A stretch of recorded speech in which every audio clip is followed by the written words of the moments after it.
네, 안녕하세요. 오늘의 건설의 김 차장입니다. 오늘은 기계설비가스공사업 등록 기준에 대해서 안내해 드리도록 하겠습니다. 네, 2023년에는 기계설비가스공사업의 기술자 부분들이 좀 많은 변동이 있었는데요. 제가 오늘 그런 부분까지 다 반영해서 등록 기준을 안내 드리도록 하겠습니다.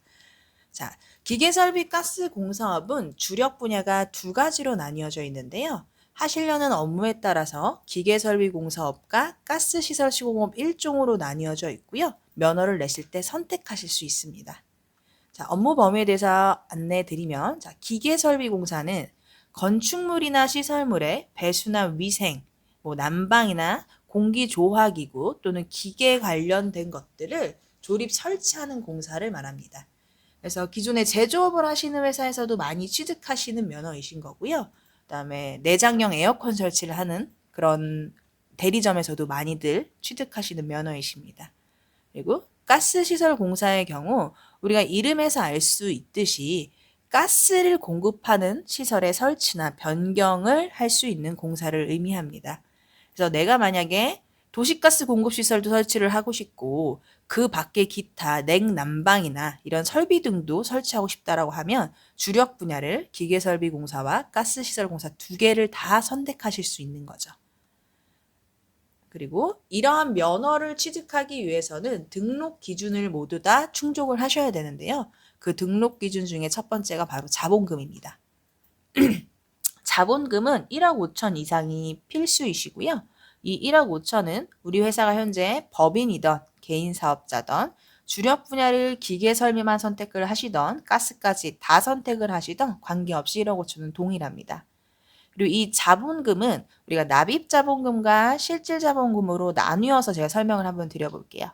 자, 납입 자본금의 경우는 개인 사업자는 아예 해당되지 않는 내용이니까요. 신경 안 쓰셔도 되는 거고, 법인 사업자의 경우 우리가 이런 등기부 등본이 있으실 거예요.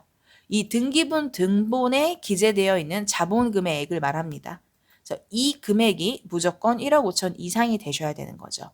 지금 이 예시처럼 만약에 5천만 원이다. 그러면 적어도 1억을 증자하셔서 1억 5천으로 만드셔야 하는 겁니다. 네, 두 번째 실질 자본금의 경우는 법인 사업자든 개인 사업자든 모두 신경 써서 충족이 되셔야 되는 건데요. 이 실질 자본금이라는 의미는 우리 회사가 이 기계설비가스 공사업만을 위해서 준비해 놓은 자본금을 의미합니다. 그래서 우리 회사가 현재 이제 막 설립한 회사야. 개인 사업자든 법인이든 이 면허를 따려고 면허를 지금 우리 회사를 지금 만들었어요. 이러한 경우에는 설립한 날부터 21일 이상 1억 5천이 예금으로 유지되시면 됩니다. 그래서 이 회사를 만든 거 자체가 이 면허를 따려고 만들었고 그래서 우리가 1억 5천을 잘 유지하고 있어요. 이걸 보여주셔야 하는 거고요. 자, 두 번째는 우리 회사가 이미 운영 중에 있는 회사이고 다만 건설 면허는 현재 없었다. 그래서 건설 면허를 처음 지금 내려고 하는 회사입니다.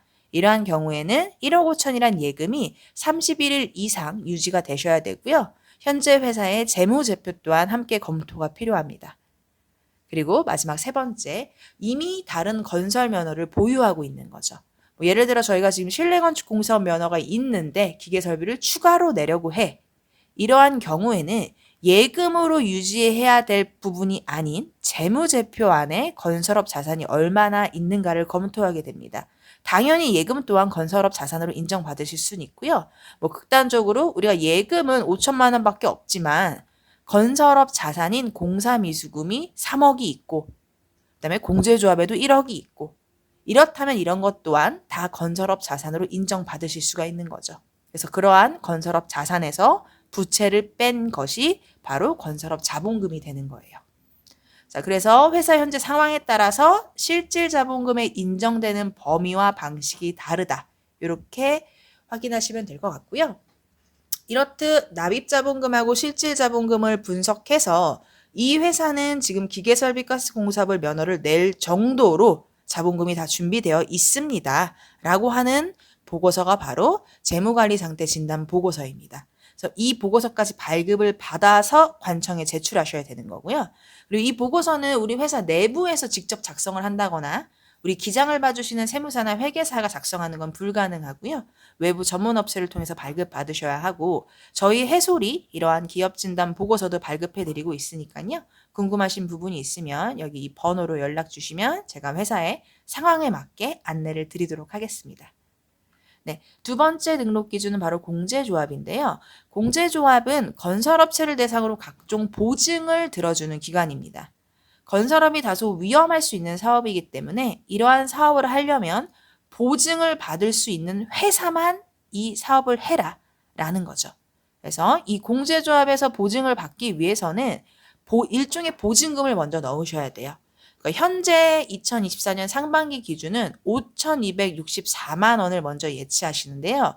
이 금액 또한 회사의 신용평가 등급에 따라 또 차이가 있을 수 있고요. 그리고 현재는 아직 그 공제조합 구자당 금액이 확정되기 전이에요. 그래서 다소 조금 많이 넣어요. 그리고 3월 달에 공제조합에서 총회가 종료되면 확정 금액이 별도로 공지돼요. 아마도 한 100만 원 내외 정도가 내려갈 확률이 높아요. 근데 그건 아직 결정된 건 아니어서요.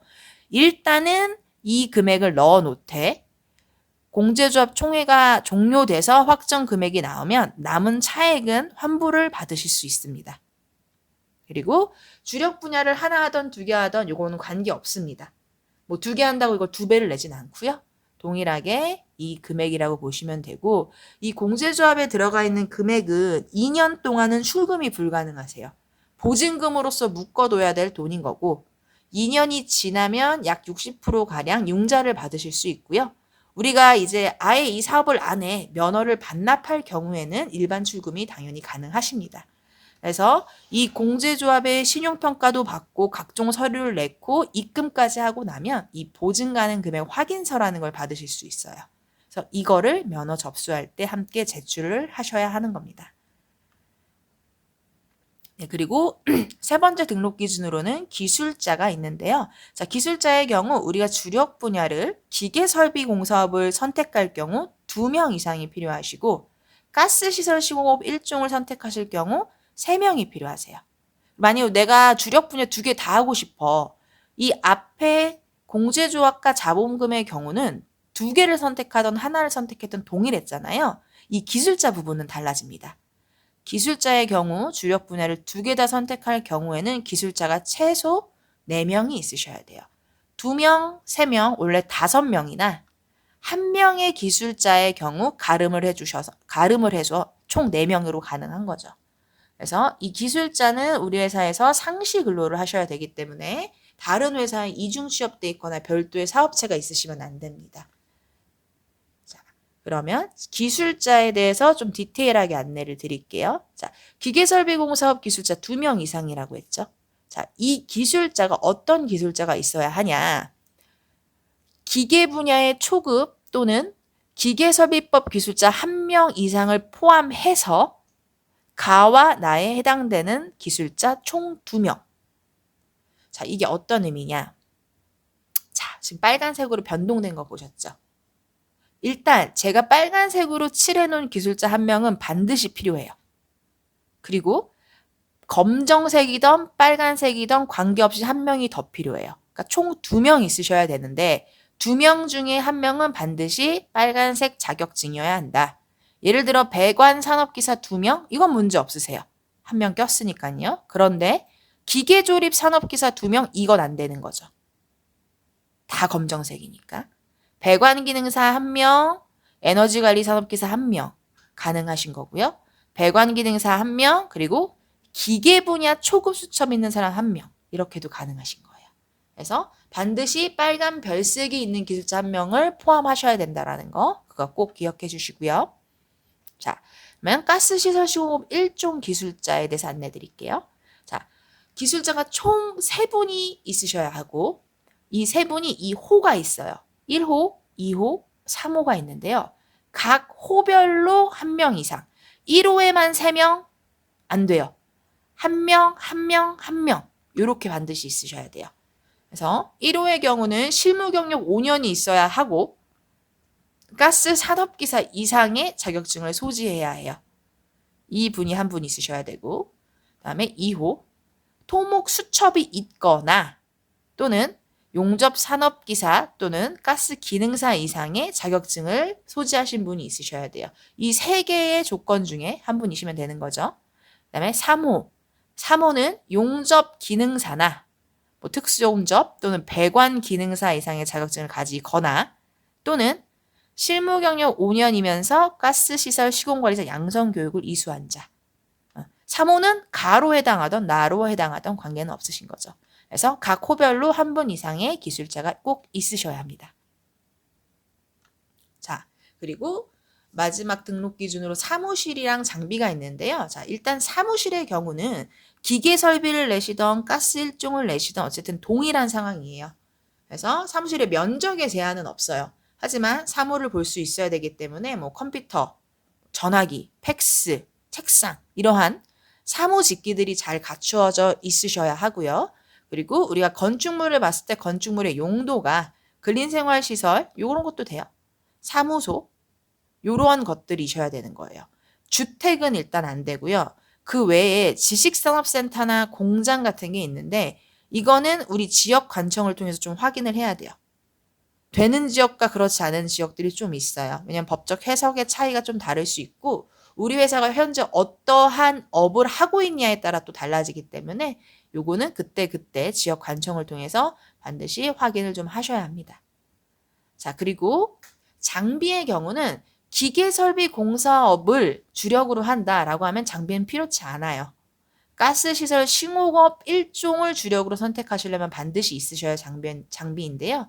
자, 여기 보면은 기밀시험 설비부터 표준이 되는 온도계까지 이 모든 장비들을 다 갖추셔야 하고 이 장비를 구매했을 때 세금 계산서 그리고 현황표라고 해서 장비 이름과 모델명 등을 상세하게 적어 놓은 표 그리고 각각 장비의 사진도 같이 준비를 하셔야 합니다. 그래서 저희 해솔에서 이 장비 또한 일괄적으로 판매를 하고 있으니까요. 궁금하신 부분이 있거나 장비 구매를 원하실 경우에 연락 주시면 됩니다. 자, 제가 지금 총 4가지 등록 기준 말씀드렸어요. 자본금, 공제조합, 기술자, 사무실 및 장비. 이러한 모든 것들을 다 갖추셨다라는 서류를 작성을 해서 관할청에다가 접수를 하시는 거죠. 이 관할처라는 건 우리 사무실이 어디에 소재되어 있냐에 따라서 달라지게 됩니다. 그리고 모든 서류를 접수를 하면 관청에서 면허를 내주기까지 영업일 기준 20일이라는 법적 처리 기간이 있고요. 보통은 2, 3주 안에는 면허가 나오시는 편이에요. 물론 서류가 다 완벽하다는 전제이신 거죠. 네, 저희 해솔 C&I는 이러한 건설 면허 발급을 위해서 모든 업무를 다 진행해 드리고 있어요. 법인을 설립한다거나 증자하는 것부터 재무관리 상태 진단 보고서를 발급하고 공제조합의 신용평가, 관청의 서류를 접수하는 것까지 전 업무를 하고 있으니까요. 궁금하신 부분이 있거나 업무 대행이 필요하실 경우 이 전화로 연락 주시면 친절히 안내해 드리도록 하겠습니다. 네, 이상 오늘의 건설의 김 차장이었습니다. 감사합니다.